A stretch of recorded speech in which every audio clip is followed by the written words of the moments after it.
Hey guys, so in today's video, I'm going to show you how to fix the Face ID and Passcode missing issue in your iPhone settings. If you can't find the Face ID and Passcode option on your device, let me show you how to fix it step by step in today's video.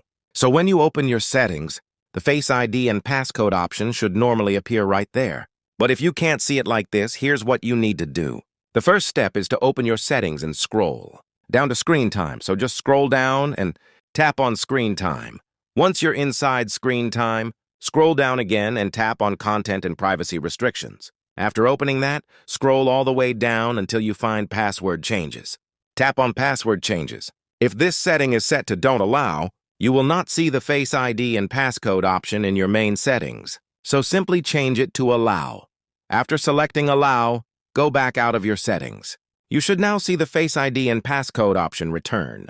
It might take a few seconds. Just close your settings, open it again, and wait for it to appear. Another thing I recommend is turning off content and privacy restrictions completely, because it can cause other issues and block certain features on your iPhone, so you can just turn it off if you want. Now let's go back to the main settings to check Face ID and Passcode, and as you can see, it is now showing again.